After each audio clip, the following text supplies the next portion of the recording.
ধ্বংস ওই ব্যক্তির জন্য যে রমজান মাস পেল কিন্তু তার গুনাহ মাফ করতে পারলো না। রাসূল সাল্লাল্লাহু আলাইহি ওয়াসাল্লামের হাদিসে স্পষ্টভাবে এটা বর্ণিত আছে। এখন আমার কথা হলো যে আমি কি আমার গুনাহ মাফ করতে পেরেছি এই রমজানকে উসিলা করে?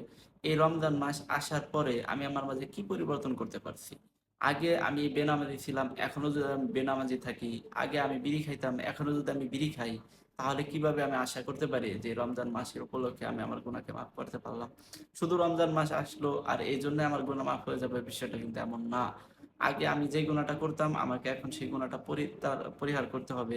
আগে আমি যে আমলটা করতাম না এখন সেই আমলটা আমাকে করতে হবে, এরপর আল্লাহর কাছে চাইতে হবে, তবেই তো আল্লাহ আমাকে গুনাহ মাফ করবে, তাই না?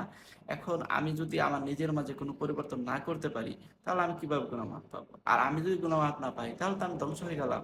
কারণ রাসূল সাল্লাল্লাহু আলাইহি ওয়াসাল্লাম স্পষ্টভাবে বলেছেন, যেখানে জিবরাইল আলাইহিস সালাম বর্ধ করেছে, রাসূল সাল্লাল্লাহু আলাইহি সাল্লাম বর্ধ করছে, সেইখানে আমি কিভাবে সফল হব যদি আমি আমার গুনাহ মাফ না করতে পারি?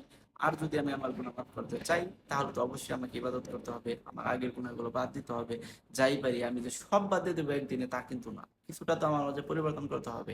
এখন আমি আমার মাঝে কিছুই পরিবর্তন করলাম না, আগে বিড়ি খেতাম 1 প্যাকেট, এখনো খাই 1 প্যাকেট, আগে নামাজও পড়তাম না, এখনো নামাজ পড়ি না, শুধু রোজা রেখে শুধু একবেলা সেহরি আর একবার ইফতার করে কি হবে? হবে না। আল্লাহ আমাদের হেদায়েত দান করুন।